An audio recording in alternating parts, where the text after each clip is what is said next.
Hello everyone, it's me Seger webinar day 2. Tonight we will having Kak Stephanie Purwanto.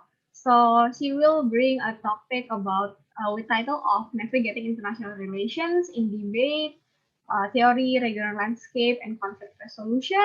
So without further ado, let's welcome Kak Stephanie Purwanto. The floor is yours. Hi everyone. Let me just try to share screen here.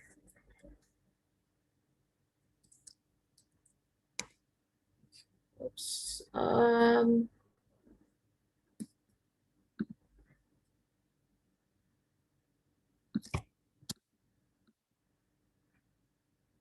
One second. Yeah, 1 second.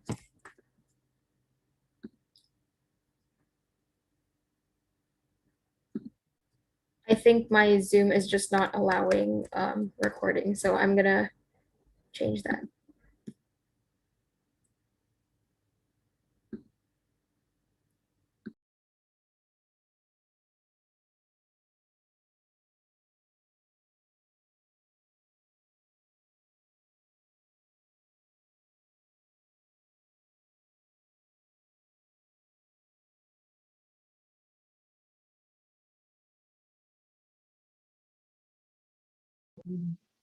Okay, so Stephanie is All right. problem. Okay, you're here again. Let me try to share screen again because I wasn't able to previously.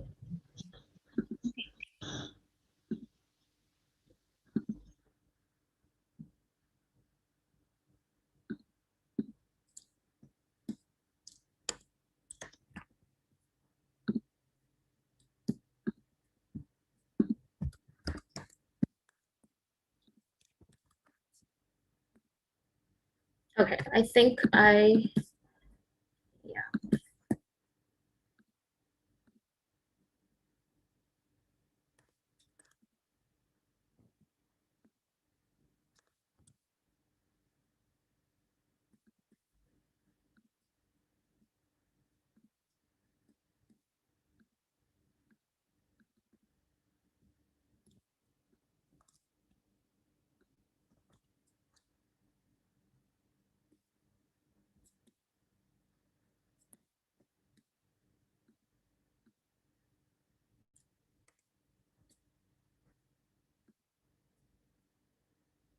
Sorry, my internet is just a little bit laggy, and I think that but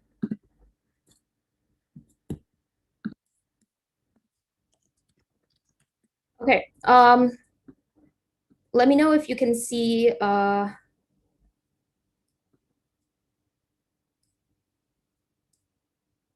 stop share. Sorry. Let me know if you're able to see my screen.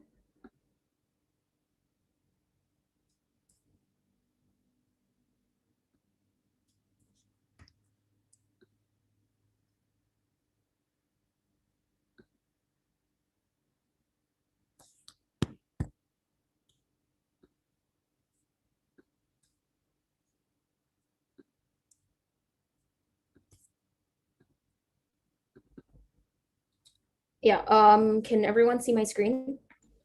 It's all good now. Good? Okay, cool. Sorry for the mishap. There was just like some technical issues. Yeah, so like Irene stated, my seminar will primarily focus on international relations and specifically how to utilize in debate. So just a brief overview of what we will hopefully be going through. I'll try to go through all of them. If not, I'll be happy to also share this PowerPoint. We will be talking primarily about IR theory first, and then we'll just focus on 3 regions. So for security politics or discussions about security politics, we'll be focusing on the Middle East. For discussions about Latin America, we'll be focusing primarily on Latin American economic relations, specifically with the US.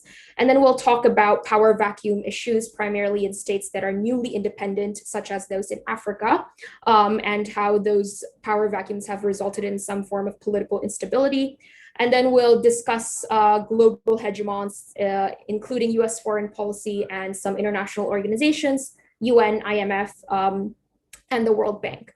So a few disclaimers though before I move forward with this is that like every discussions of IR is obviously going to be very subjective, probably more subjective than any discussion of domestic politics, just because there's a lot more perspective to cover.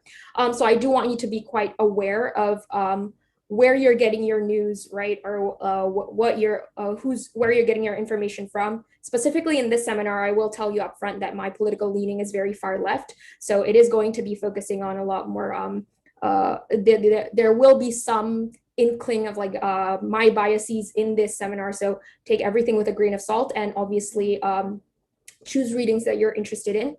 This will not cover the entirety of IR for obvious reasons, because it takes a lot longer than an hour. But these are particularly issues that I'm personally quite interested in. So it is good to also find issues that you're going to be interested in when it comes to reading up daily. And most of this will also cover a historical perspective and how that shapes like today's actions or contemporary state actions. But this is just the historical perspective. For a more in-depth look on something that is a lot more current and a lot more contemporary, I would suggest continuing to read up on the news on a daily basis, because it is continuously shifting. All right, so we'll start with IR theory. The first one I want to cover is how nations act, right? And I think this is a very broad sort of broad overview on how nations act. Obviously, this does not cover, this is not always true throughout history, but this is how the trend that we've sort of seen unpanned throughout global history, right? So the first one, which is probably the most skeptical view of IR on how nations act, is this theory on realism. So basically, political theorists or realists believe that nations primarily act in self-preservation and everything is quite defensive. But at the same time, that preservation is achieved through gaining political and economic power, specifically gaining this power over other nations. So it rejects the idea that the governments act morally when there is a trade-off of power. So we see a lot throughout history that there is what's called wars of ideology, specifically like powerful nations like Western liberal democracies or the US do wage a lot of wars that that are claimed to be for ideology, right? For democratic transitions, etc.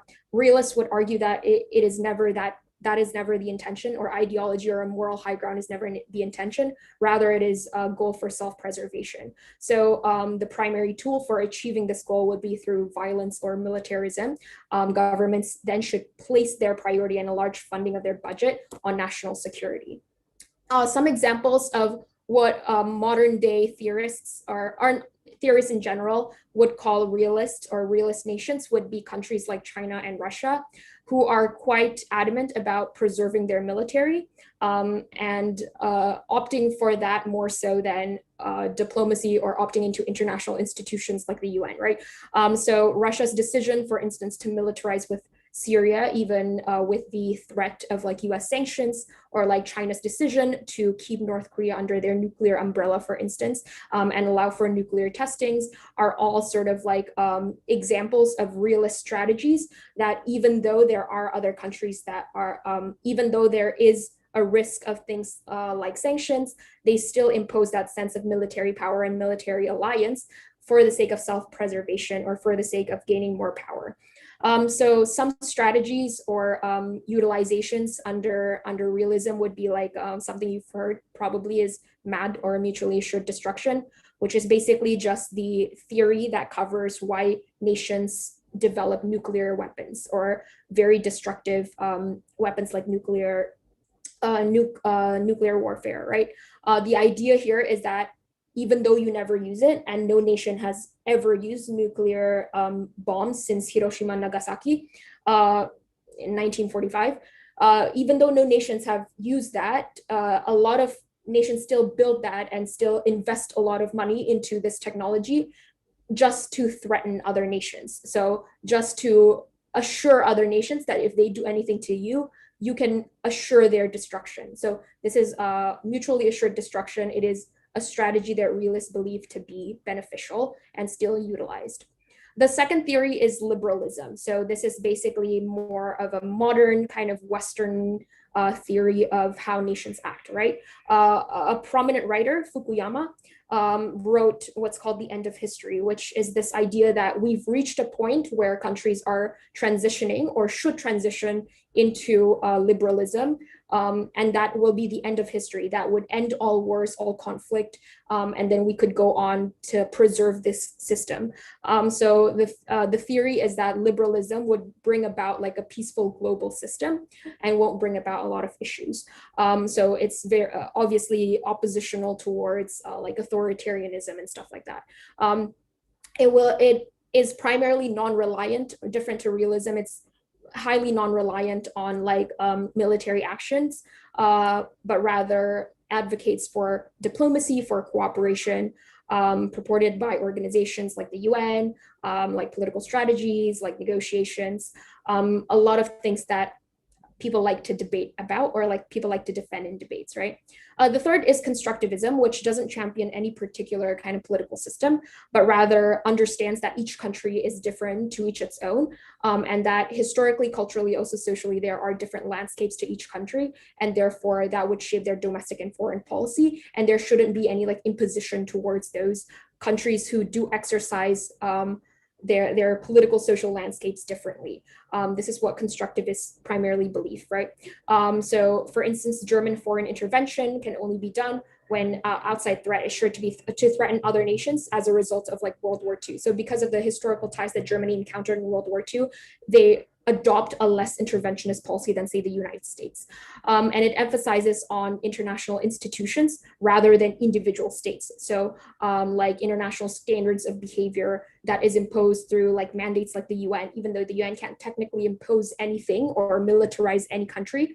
Constructivists do believe in like a sort of international agreed upon norm that all countries can contribute to. So this is just a general sort of like analysis on how countries act. Of course, it doesn't occur. No country is always constant, but there are trends that talks about. There are certain trends in which some countries, because of their historical ties, act a certain way and justifiably so. So I'm actually might skip this one, but very briefly, comparative politics, or the 4 types of electoral formulas that is exercised in a lot of democracies, are majoritarian, semi-proportional, proportional representation, and mixed systems. The main idea here is just a method at which you pick seats, and it would be different for like the presidential seat. It would be different from maybe congressional, regional seats and stuff like that. The reason why there are differences is because a lot of countries, some developing countries do model the systems of their colonizers, for instance.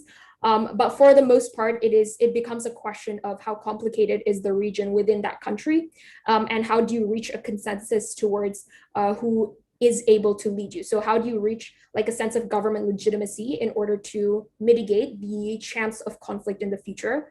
But at the same time, how do you reach level of representation that is satisfactory to the citizen, right? Because of differing landscapes, like some might have minority groups that they want to be more represented, then they might opt for, say, more of a like a semi-proportional voting system in which they are able to get more minorities into the seats, into like government seats or stuff like that. So it really does depend on like the citizen landscape in terms of countries picking what works best for their electoral systems. All right, so first portion of this is on security politics, primarily how we can view the Middle East, their motivations and everything when we're talking about the Middle East in terms of like debate, right? So, oops. All right, so the first thing that I think is important to discuss is the history of kind of like warfare and colonialism in the Middle East.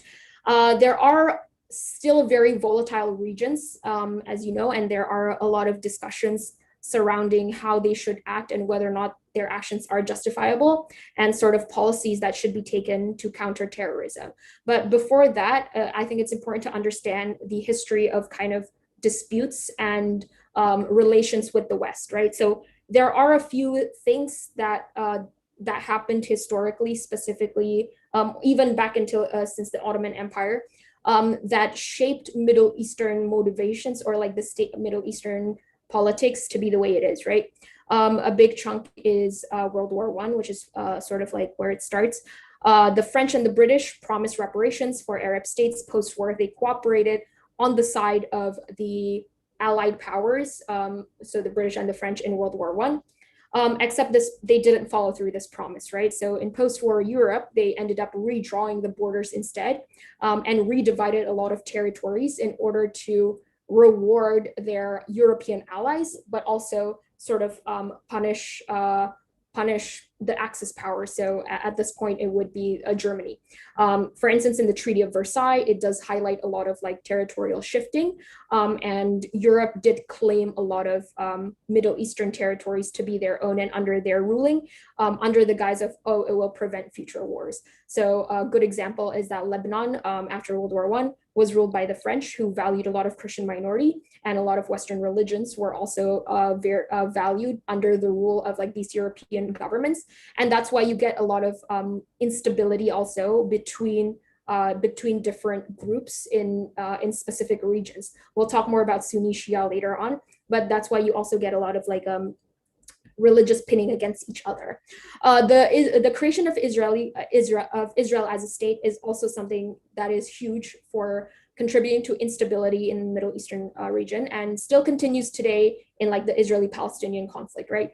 So Israel was actually first created after World War II, when the British, the French, primarily the British, believed that the Jews needed, because the Jews were the primary victim of the Holocaust of World War II, Europeans deemed that they needed a state of their own. So being Jewish is, of course, an ethnicity and a religion, but it wasn't a nationality, and they believed that they should have their own state. So with this, they carved out a portion of the Middle East, which is Palestine, in order to create Israel as a state where Jews can reside in.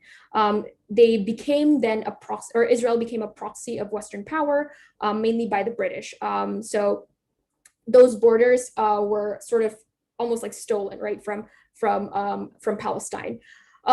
But throughout time, there were several wars that were fought by Israel and other Middle Eastern states that almost legitimized Israeli power in the region, and made international, made other countries sort of recognize Israel as a country, right? So some of the major wars was, of course, first is the Arab-Israeli War, which is in 1948, which is right after World War II ended.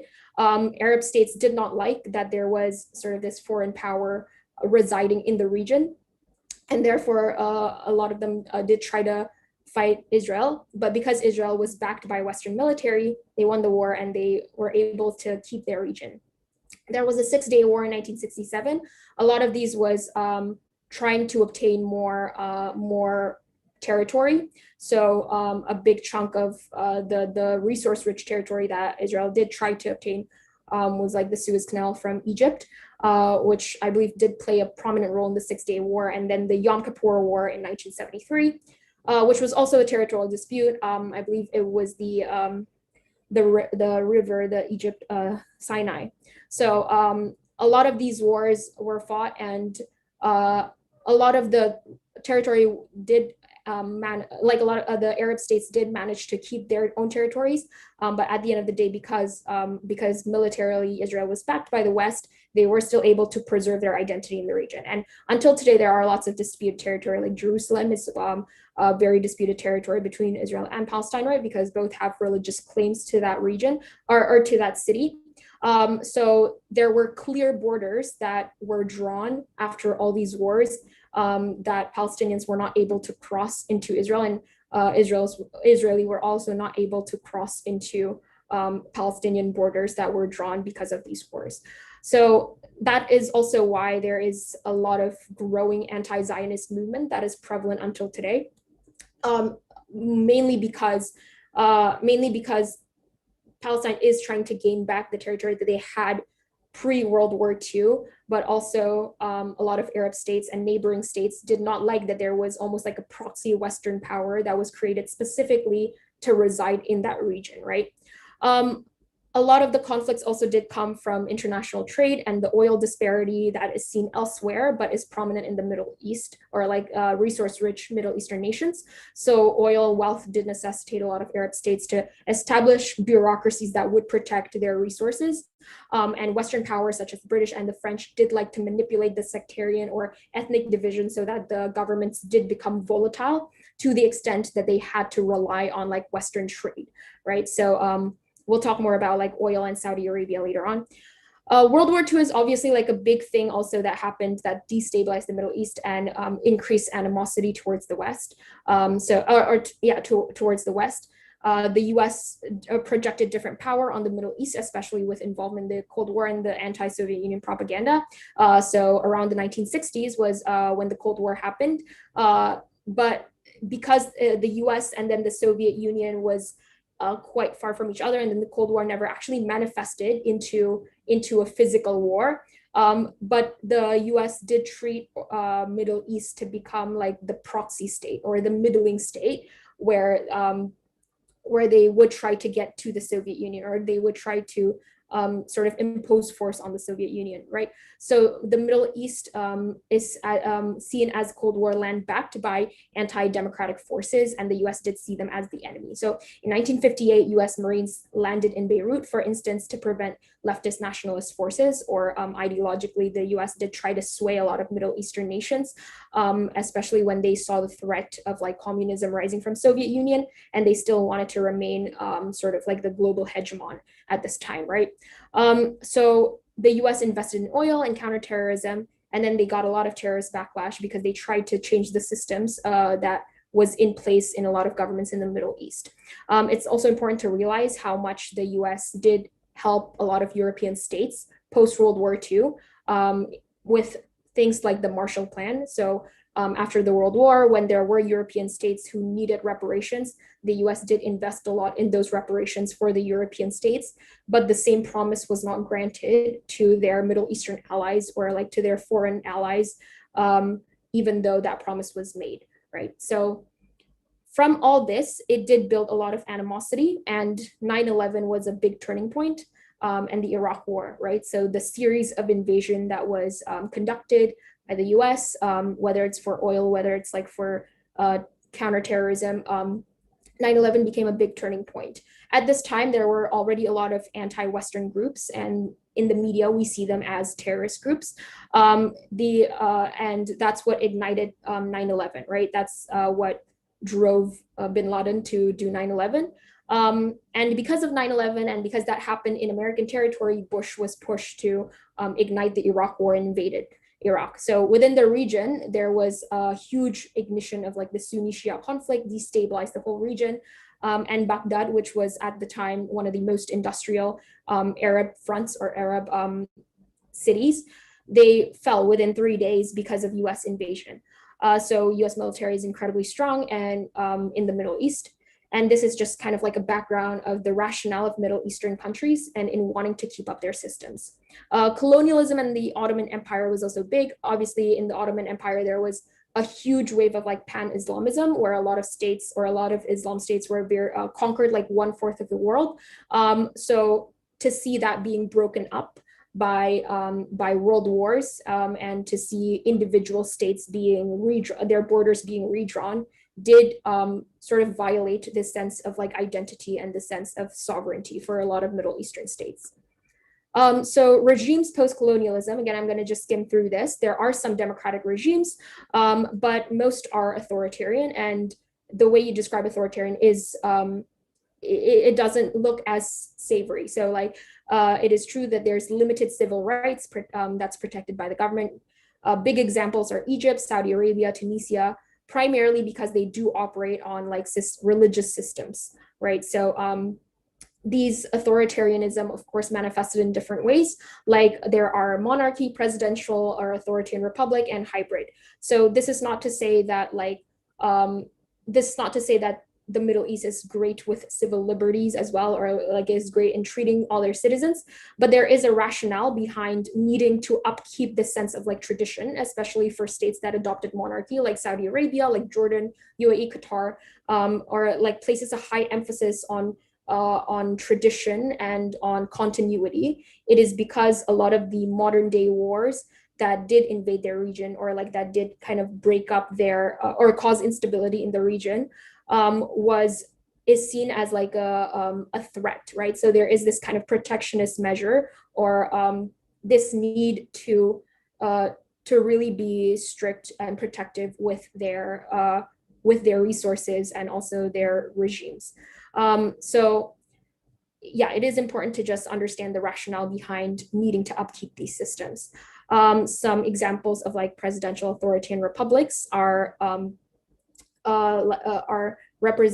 more representative of the people, and some do use this system, but a lot of times also the West tries to accuse or frame these systems to be kind of like rigged elections, and sometimes it is rigged elections.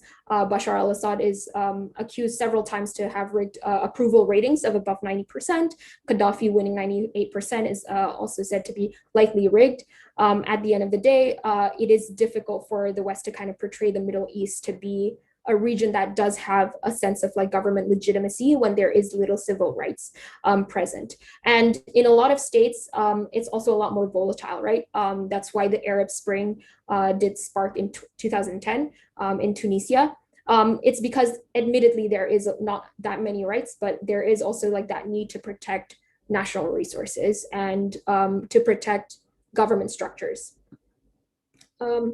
Yeah, so a large chunk of what I mean when I say government structures is this sense of religiosity, right? The role of religion is incredibly big in Middle Eastern states, specifically Islam, and how that sparks conflicts. So Islamic civilization does recognize like some separation between church and state, but state actually has more control over church, not church, but like state has more control over religious institutions when it comes to Islamic civilization in comparison to, say, Christian civilizations. The contrast then with Christianity is that does not separate church and state, and oftentimes the church even dominates the state. If we see this in like the Spanish Inquisition, or like the Pope being a very high power in the Vatican, for instance, it does intertwine the two a lot. And of course, most like Christian states a long time ago did become secular states now, but this is just like a brief contrast of like Islamic civilizations versus like Christian civilizations. So of course, we see this a lot in Middle East with like Saudi monarchy, with Bashar al-Assad, in Lebanon, right, in Israel as well. So I'm not going to go through each one of those, but that is the primary difference between Islam and Christian politics, is like the degree to which there is that separation of church and state.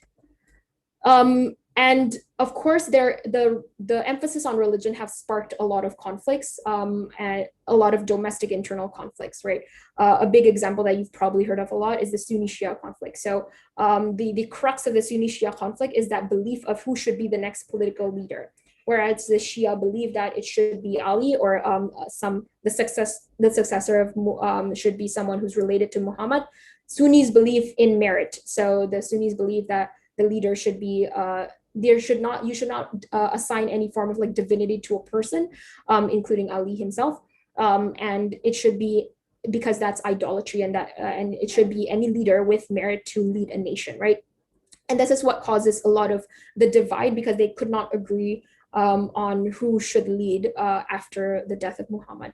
So Ali was assassinated, and after that assassination, there was a lot of insurgency, or like Sunni-Shia conflict, because there was this large vacuum of power. So the Sunnis ended up electing their own leader based on Islamic merit, whereas the Shia still believe that there is an imam in hiding that should be their leader, and therefore refuses to appoint that leader up front. The majority of Muslims in Middle Eastern states, including Iraq, Bahrain, and Iran, are Shias. There are also large sections of Shia Muslims in like Lebanon and Saudi Arabia. And a lot of this does drive the way they structure their governments and the way they conduct foreign policy, right? There is also like a large rise of mainstream Islamism in the form of like the Muslim Brotherhood, which you also might have heard. It's a Sunni political group, and a lot of Brotherhood-inspired movements, especially prominent in nations like Egypt. All right, so this is just like a brief role of religion. So some summary of like Middle Eastern interstate dynamics then. There are several driving factors, like I said, which is individual history and relations to either the West or other foreign powers, the resource rich, and also the diversity of religions within those countries. In Egypt, for instance, they were once a leader of the Arab world, especially in the 50s, 60s, so around the time of the Cold War, because they had a strong national identity and they had a lot of resources, right, and large populations. They have fought wars against Yemen and Saudis, wars against Israel for sure, and they funded a lot of rebel groups because they are a powerful state in that region. Saudi Arabia is also a powerful state. They depend largely on oil. In the modern day, they do have quite close relations to the US because of this, because of oil trade. And because of that, they also have a degree of larger international influence, right? Syria is a very poor country that the US is very anti-Syria. Reason why US is very anti-Syria is because at some point, Assad did pander to Russia and Iran. Ideologically, they are very different and they're a lot more communist leaning. So that's why they do also have a lot of animosity with the US. There was a time where there was extreme political oppression as well by Assad that made it difficult for other countries to like start proxy wars from within Syria. Iran is one of the strongest power country in terms of like resources, but they're very weak otherwise because they don't have a lot of influence and don't have a lot of power because of the instability that I talked about before. Iraq under Saddam Hussein, it was a strong country as well, but because of the series of wars that did come from abroad, they were weakened heavily, right? When Saddam invaded Iran and that started the Gulf War, that destabilized the region. In 2003, of course, they lost the Iraq War with the US, and that destabilized them even more. So there is, in terms of like how much each country's been destabilized or how much the dynamics have changed, that does also determine how rigid their modern day foreign policy is towards like international cooperation and how skeptical they could be to international cooperations. All right, so next we'll talk about international economics, primarily with Latin America, right? Because I think there's a lot to be discussed about economic relations with Latin America. A lot of it is seen as nonviolent, but is still seen as very interventionist. So a brief overview of the economic landscapes of Latin American nations is that Latin American manufacturing was not dominant previously because they were very agro-rich countries and they focused more on agro-export systems. But unfortunately, the two world wars and a lot of the capitalist depression economic crises did make Latin American nations weaker in that aspects. And the fact that they were highly dependent on their export market meant that they needed to develop other things in order to be more independent, right? So they curtailed the region's exports and the capacity to import, and therefore they tried to focus more on their manufacturing sectors and try to be more developed countries. The prices of scarce foreign industrial products also skyrocketed, which increased their dependency, which increased the difficulty to import anything into the nation. So because of this background, in the early 1900s, Latin American countries tried to exercise a lot of economic isolation by developing a diverse set of like sectors within countries. So for instance, Brazil's industrialization process was quite slow, but part of the process was to get different sectors to prop up. Uruguay as well tried the welfare state experiment, where they implemented a lot of like social laws at the time and tried to culturally develop the nation and nationalize a lot of public services. Unfortunately, because of some US intervention, Uruguay did not touch the like power of the landlords. They did not nationalize banking and they did not nationalize foreign trade, which did slow down their development a lot more. So in short, Latin American nations in like the 1900s, they tried to become isolationist and less dependent on the US and on foreign trade. And a lot of the governments were also quite socialist and quite leftist. But then intervention made them a lot more right-wing and push them into like a lot of economic depreciation. Primarily, it's US military intervention, but indirect US military intervention. So there's like a lot of replacement of leftist governments in Latin American countries because the US funded and was involved with like the local military juntas, which is basically just like the military bodies of Latin American nations. And other countries also industrialized as a substitute for importing prior to like US involvement. So the term banana republic is used for to characterize Latin American nations because it's sort of like the US wanted Latin America to focus on agriculture so that they could get cheap exports from them and they could still maintain imports towards Latin American nations. So like banana republic. So here are a few case studies or like, countries examples of when in the 1900s, specifically late 1900s, some Latin American nations became like a lab almost for US experiments or US economic capitalist experiments. A big example is Chile in 1973. There was a Chilean coup d'etat who opposed like the unity government. This coup d'etat was primarily led by the US or like pushed by the US. So the leftist government in Chile prior to that coup had reigned for 160 years and it's been peaceful for 160 years, no revolution, no anything.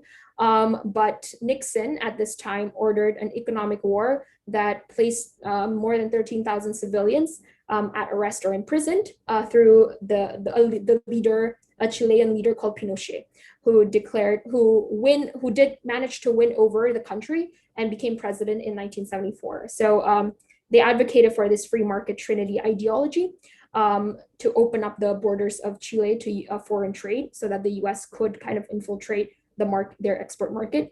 And Chile's US trained economists tried to like introduce these ideas actually quite peacefully and democratically, but they were overwhelmingly rejected by the citizens. But they were able to implement it anyway.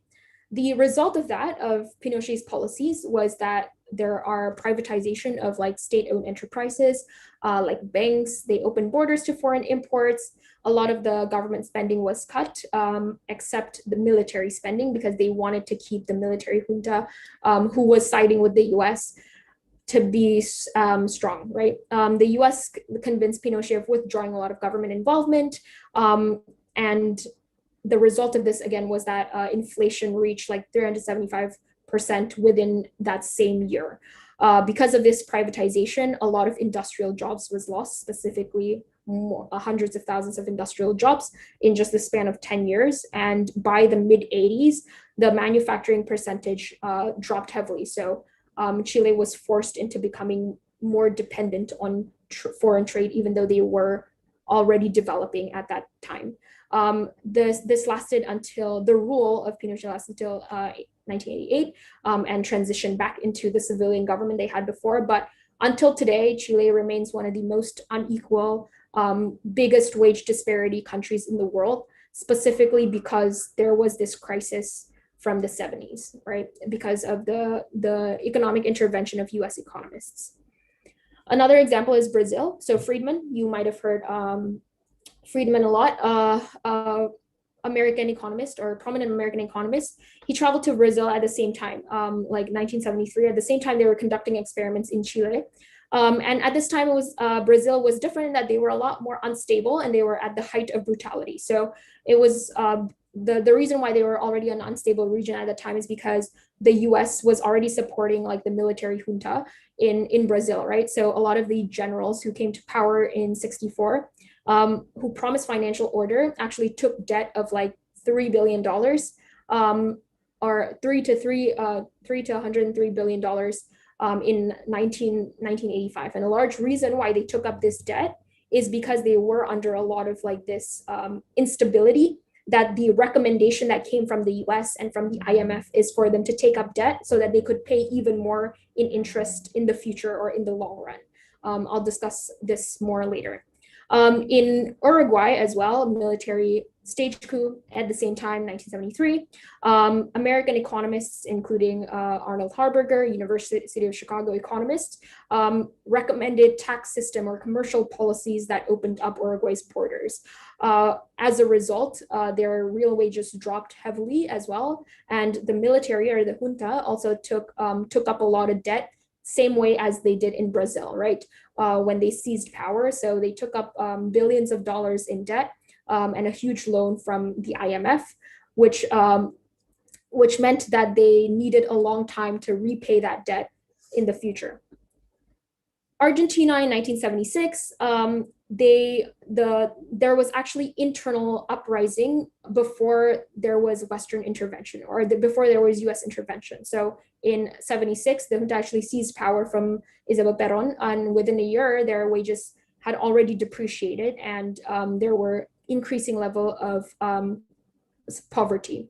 The thing is that the US did back this military power, or the military government, more so than the leftist government that happened prior, when in actuality, or in reality, before 1976, Argentina's levels of development was actually better than very developed states like France or the US. So at that time, they were at 9% 9% like poverty rates and 4.2% unemployment levels, which was very high and would consider them a developed country. But because of this like takeover, they spiraled into debt. In 1983, the US or Washington insisted that the new government had to pay these debts that is amassed by the generals. So during the military rule, the US pushed for Argentina to take up a lot of debt from the IMF, specifically like billions of dollars as well. Most from the IMF, from the World Bank, but most also from like US-based banks, so like export, import, and private banks. So most of the money actually did not go to development, rather it went to strengthening the military power, simply because the US believed that they could control Argentinian markets through the military. So these examples, Argentina, Chile, Uruguay, Brazil, the countries that had been showcase of like development in like the 1900s, they depreciated, their economies stumbled like almost abruptly when the US backed the military junta to taking power, and for these countries to take up debt. Bolivia is another example. In 1984, Reagan, prominent for neoliberal policies like Reaganomics, they funded the Bolivian coca farmers, which resulted to the economy depreciating, and therefore Bolivia needing to take up a lot of debt as well. A year later, in 1985, Bolivia had their first transition to democracy after 21 years, right? So they were holding an election, but they had too much debt to hold this democratic election. So because of that, the US again advised for them to take up debt, and therefore inflation rose to staggering like 14,000%. And US economists such as Jeffrey Sachs was enlisted to like help plan Bolivian economy. The way he helped plan for structural changes in order to fund the election was to say that Bolivia romanticized socialism and disregarded their history of like exploitation and indigenous oppression, and their gains in like the 53 revolution, and therefore tried to transition the country again into a more free market economy. And the result was high inflation rates because they had to borrow a lot of money, right, from IMF. So how does this impact like the modern day revolutions, right? So we see throughout the 1900s that a lot of countries, a lot of Latin American countries, even though they weren't militarily invaded the way Middle East was, they had a lot of US economic strategies that made them reverse their economies almost like 180 degrees, right? So a lot of labor movements actually are very prominent in modern revolutions in Latin America. And a lot of them emphasize this idea of anti-neoliberalism. It occurs in many regions throughout Latin America, including Mexico, Central America, Caribbean, South America, so all over Latin American countries. Modern revolts are economic in nature. A good example is Venezuela, which you might have heard a lot also in the news in the modern day. Started in 1989 when the people rose up against the elites because of rising oil prices, petroleum prices, and because of rising necessity purchases like bus fares, right? This marked also the formation of trade unions across countries. Something you've also might seen a lot in the news around these days actually is Cuba. Whose conditions worsened because of the pandemic, right? There were a lot of the past presidents, dictators had pandered to the US a lot. The past three presidents in the early 1900s was allied with the US, and Batista, who's also an authoritarian president who took over the military as well, was also very close to the US. All of this was before Fidel Castro came into power, who was the candidate for the Cuban People Party, which is like a communist party in 1952. He ended up mobilizing with a lot of Cuban exiles and people who fled out of Cuba or banished out of Cuba because they were deemed communists by like Western power. He organized with them and ended up taking over Cuba and actually helped the economy, right? Actually helped rebuild the Cuban economy. But so in the modern day, which is the post-Castro economy, it's seen that the country is depreciating once more. So there's even worse economic crisis in decades. Right now, there's food shortages because just recently there was a shift in government too. Inflation, and we're all worsened by the pandemic. So the special period in the 1990s when the collapse of the Soviet Union devastated other like communist countries, including Cuba, was when that marked the shift in in governance within Cuba. So the crumble of the Cuban communist regime also saw a lot more like economic devastation. But at this point, because Cuba has been so skeptical about US intervention in the past, there are some discussions in the Biden administration of whether or not to extend aid to Cuba and extend help to Cuba. But because there's been skepticism towards the US, largely speaking, it is possible also that Cuba would not accept US help. Okay, so today we see a lot of this trend across Latin America, which we call the pink tides, which is this shift of Latin Americans or like Latin American governments, citizens, countries towards more left-leaning governments, right? So in the 1990s, military-backed governments made many systems volatile and citizens oppositional towards like neoliberal policies. In 2021 elections, which is very recent, the Mexican midterm elections, the US was also involved, or like US is predicted or speculated to be involved in those elections against the left-leaning or populist socialist democracy party, which is Morena, led by President AMLO, right? Of course, this is still a speculation because the accusation is that the US is funding the organization MCCI, which is like oppositional towards Morena's party. But it kind of shows that there is this also not just widespread skepticism across Latin America and distrust towards certain policies, but also distrust towards the US in general. And that's why also a lot of modern day elections are covered with pink tides or like left-wing opponents, right? Like in Peru, for instance, Pedro Castillo, who's a socialist, is leading in polls against like conservative rivals, right? And the Peru's poverty levels from this pandemic also made a lot of people want to sway back towards like more left-leaning governments. We see this also in Colombia, in Chile, in Brazil, Bolivia. And a lot of other recent elections, not only in 2021, but also like since like 2019, like in Argentina, 2019, right?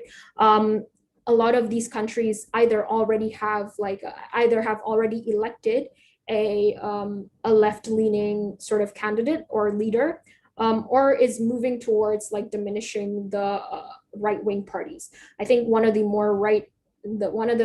only countries that are still very much right-leaning is Brazil, but still there is an upcoming election against Bolsonaro and Lula, and it is projected that Lula will be the leading candidate, primarily because, but the reason why it might not come to being is is just because there is a controversy of like accusing Lula of corruption by Bolsonaro. So few Latin American countries are actually right-leaning, and a lot of like the prominent labor movements is demanding or popular support is more socialist in nature, simply because of that history of like US economic intervention, right? All right, the third part of this is talking about power vacuums specifically in Africa. I'm going to try to like skim through most of these. So decolonization and resistance in Africa is relatively new, more new than most other regions, because a lot of them gained independence in like mid to late 1900s. The first example is Congo, who gained independence from Belgium, whose War of Independence of Belgium is in 1960. Even though that was the first time that Congolese voted in democratic elections, they did come to a consensus of more nationalistic sort of leaders, and they elected Lumumba. But Lumumba was accused as a communist agent by the West, and therefore, after winning the War of Independence and after electing, the US actually supported a military coup against Lumumba, and this independence struggle was backtracked again. In 1963, there was another revolutionary protest against this non-elected government that was placed by the US there, and the US expended a lot of resources to crush the government, simply because this was in the middle of the Cold War. From this, there was a lot of instability in the region. There was 3 Congo wars, as you can see here.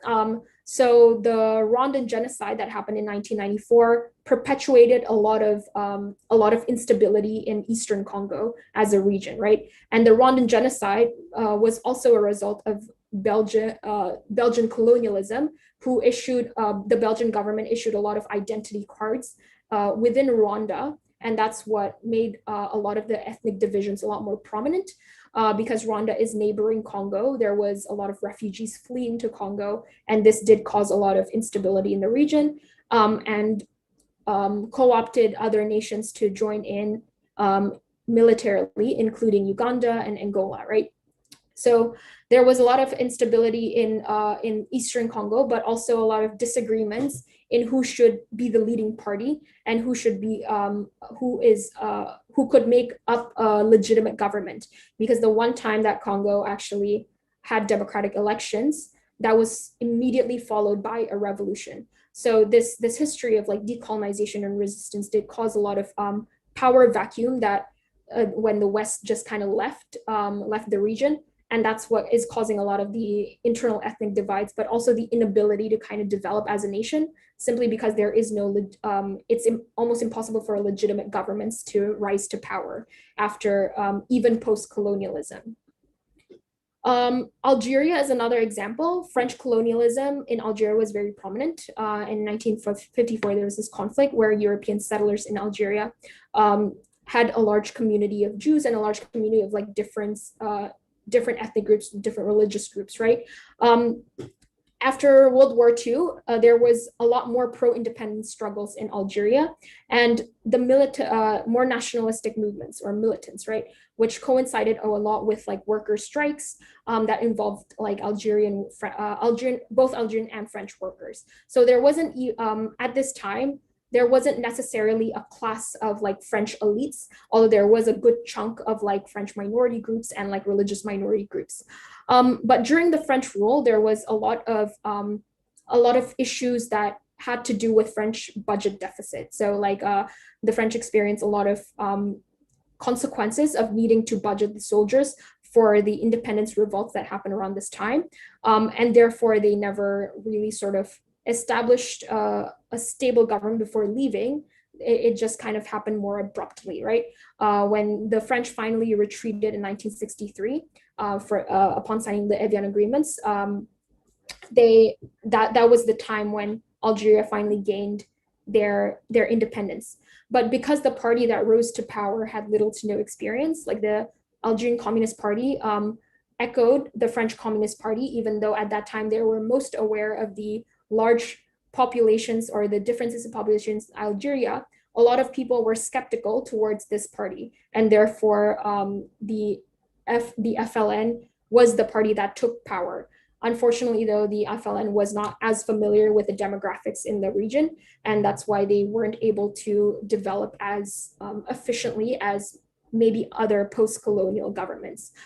So with that being said, because of this power vacuum, today, even though Algeria has rich oil reserves, they are still incredibly poor, and they're still experience a lot like police abuse, a lot of like unequal housing conditions, and things that are just not aware of the differences in like rural populations. The last example is South Africa, which you might be more familiar with because of apartheid, right? So for 3 decades, the government was dominated by British and white Afrikaners, basically, right? ANC, which is Mandela's party, was the party that rose to power and tried to negotiate with the British. But Mandela was actually arrested in 1962. I think despite this, though, there was little to no violence in South Africa because they saw, because at this time it was quite modern, right? They saw the previous wars of independence in previous nations around the 50s and 60s in other African states. And they saw that trying to violently revolt against your colonizers could lead to destruction and could lead to like underdevelopment in those states, which was true for Congo and Algeria. So South Africa, or the ANC, actually went by a different route, right? In the 1980s, young radicals rioted, but then they still faced a lot of violence and massacres for demanding the Freedom Charter, which is basically impose the right to work and decent housing, freedom of thoughts, things like that. But they gained their wishes quite late in the 1990s. After Mandela was released from prison, the ANC finally was able to negotiate with the National Party for a more peaceful government handover. The fact that it was peaceful and not militant, and there was no government who abruptly left, though, also meant that a lot of South Africa's problems was long-ranging and institutional.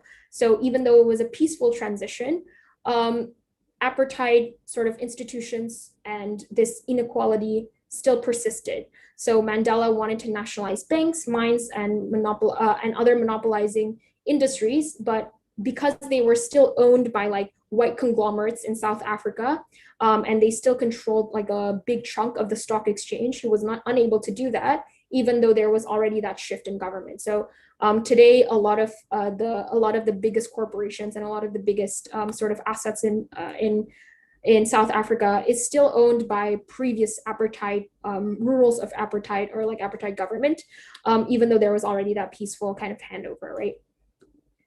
So yeah, before I move on to global hegemons, it's important to note that a lot of the power vacuum from like colonial governments or even pseudo-colonial governments, like the apartheid regime, still provided a lot of instability, whether or not the process of transition was violent or non-violent, primarily because it left a large chunk of this power vacuum. So I think a lot of the sort of blame or responsibility can be imposed on like global hegemons like the US, like international organizations that were primarily the drivers of like these international relations, right? The US foreign policy is quite adamant about building this third world project, or a series of third worlds that would become subservient to international trade. So ideologically, the US also said that championed democracy as superior, which meant that they heavily opposed communism. You see this Vietnam War and Cuban War, and there is extreme portrayals also of these regimes to be incredibly oppressive and incredibly like curtailing of civil liberties. Some are true, but a lot of the ratings actually in communist governments, including Cuba, are real. Like a lot of the leadership ratings to be like above 90% for the individuals to be quite satisfied with that leadership is actually real. But because of US media portrayals, we're bound to believe that they're falsified data. The US is also incredibly anti-authoritarianism, so that's why they opposed a lot of Middle Eastern and Latin American states, because they deemed them to be quite authoritarian, which was bad for US military and economic interests. They fight a lot of dirty wars. So a good example of this is like the Southern Cone, right? Argentina and Chile, where they pitch a lot of their own military and guerrilla tactics against their own citizens within, but they sort of contribute or intervene in the ways of like dirty funding and like discrete funding. There's also like a lot of US instigated coups abroad, or like these instigated coups that did create a lot of instability in the region and create a lot of distrust in terms of like conducting foreign policy. Great examples are Iran and Guatemala. But for the most part, the biggest strategy that the US utilizes is through international organizations that primarily nations subscribe to or nations sign up for, and they're the ones who drive those policies on the US's behalf, but they're still very Western centric. So in terms of international organizations, the UN, even the UN was created by the US after World War I. Originally, it was called the League of Nations, and ideally it was to prevent other wars. But because the demands that was signed by the League of Nations was very rigid and only benefiting like British, French, and the US, it didn't work as an institution, and there was another world war that came after that, right? So after that, it became the United Nations, and they tried to change their practices a little bit.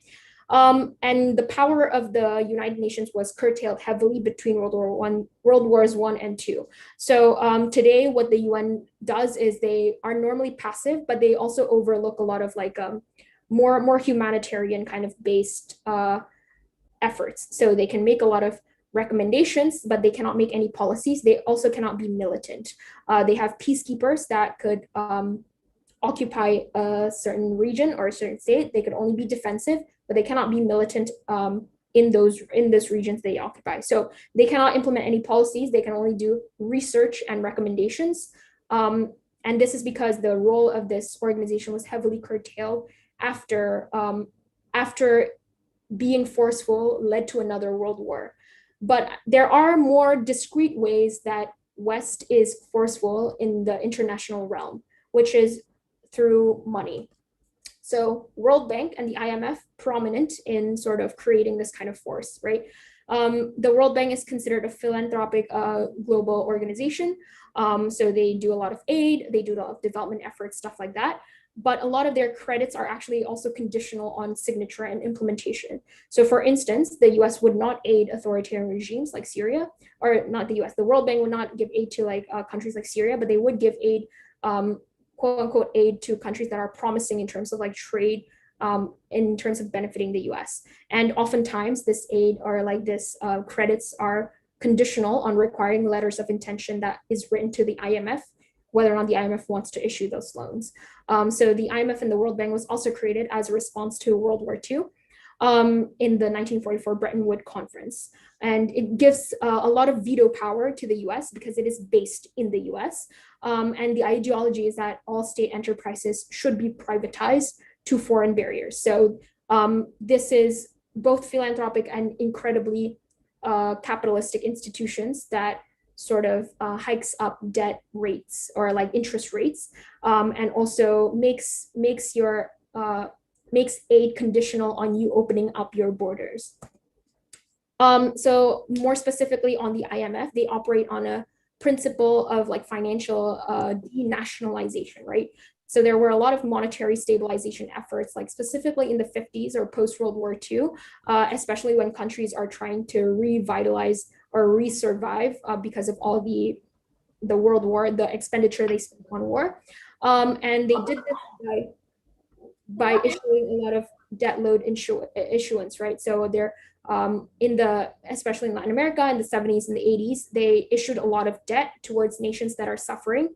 And this was a great strategy because over time, the interest for those debt built up and the interest became higher and higher to the extent that some countries are unable to pay it or had to go into a lot of like economic spiral to pay back those loans to the IMF, right?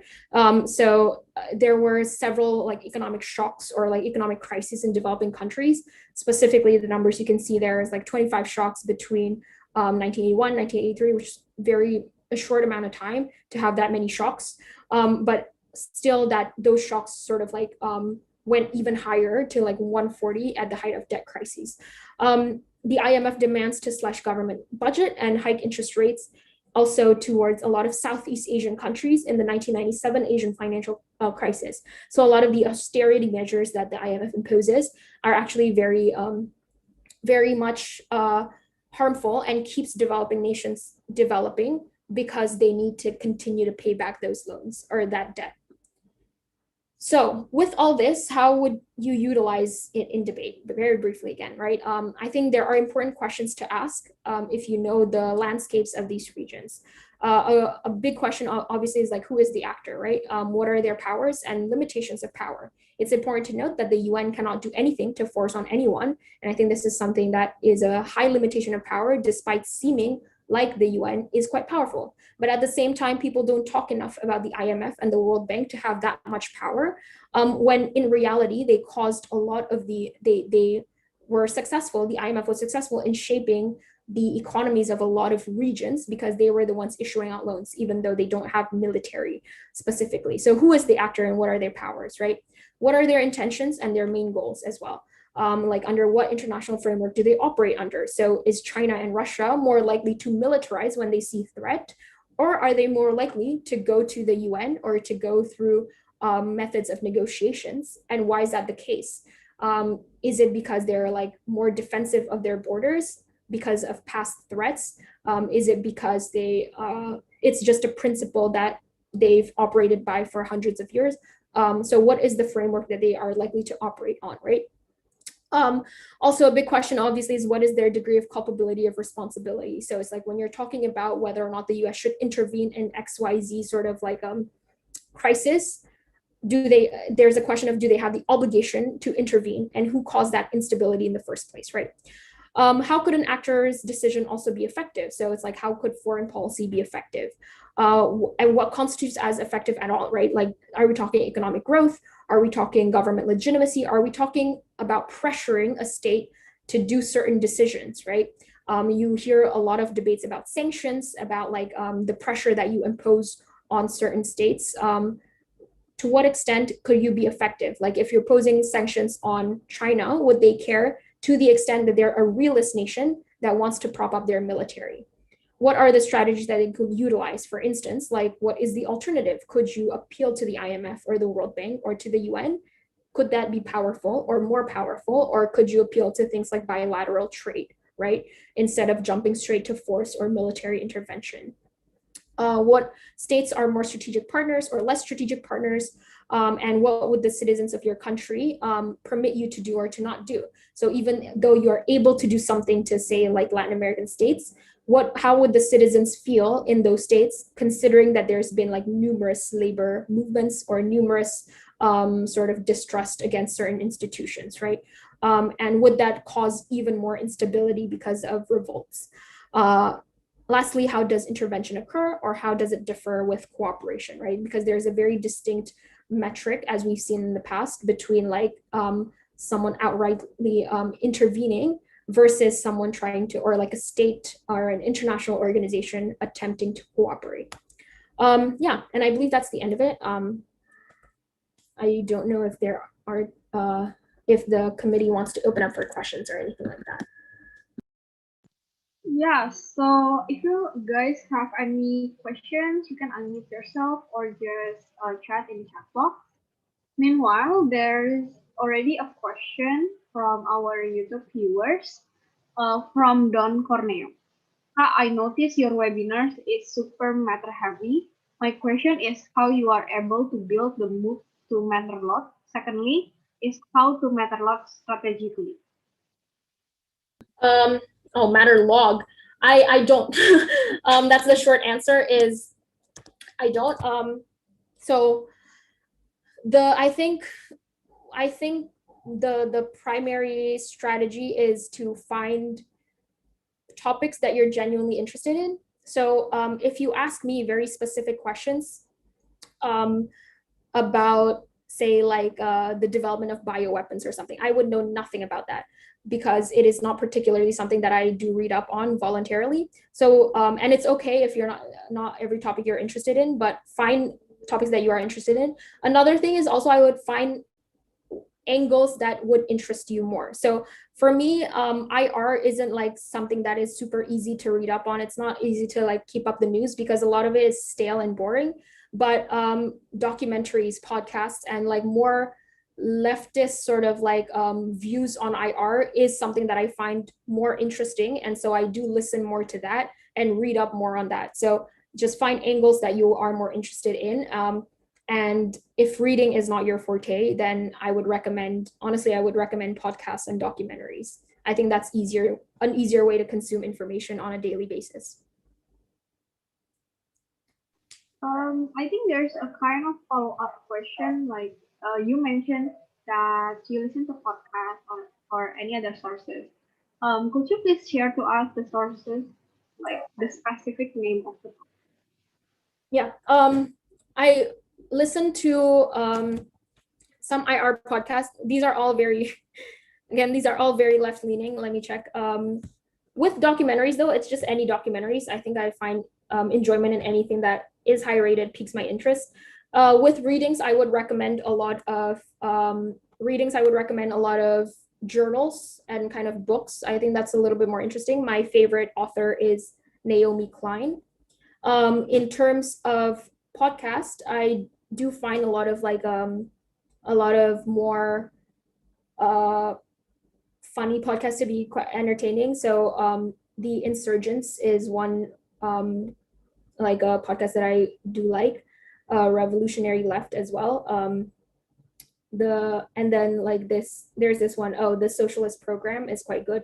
Again, these are all obviously very biased podcasts because these are the ones that I do find interesting politically. But Joe Rogan has a lot of great invites a lot of guests to his podcast, and they're quite interesting. And he's like all over the political spectrum, I would say. So yeah, I mean, I think Joe Rogan also digests it's easier information. I would say it's like the ones that you need less of a background to listen to. But yeah, just listen to podcasts that invites prominent figures and listen to their views. I think that's an easy way to consume information. Hey, cool. You guys have any other questions? If not, we're just going to end the session. I'm gonna count. Going once, going twice. Okay, I think that's it for tonight. Thank you, Stephanie, for sharing the IR matter with us. It was really helpful. Like, I didn't know that IR can be that fun somehow. Well, thank you everyone for tuning in, and thank you committee for organizing this. Yay. So before we really end the meeting, it would be nice if you can turn on your cameras and have a little photo session together for documentation.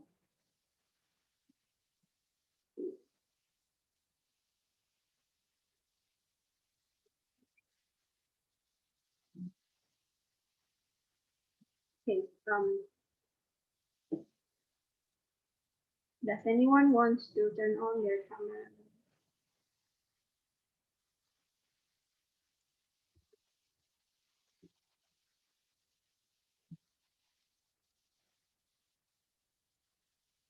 Okay. So I'm going to screenshot.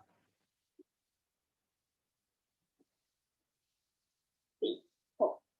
1, 2, 3. Once more. 1, 2, 3. Okay, thank you everyone.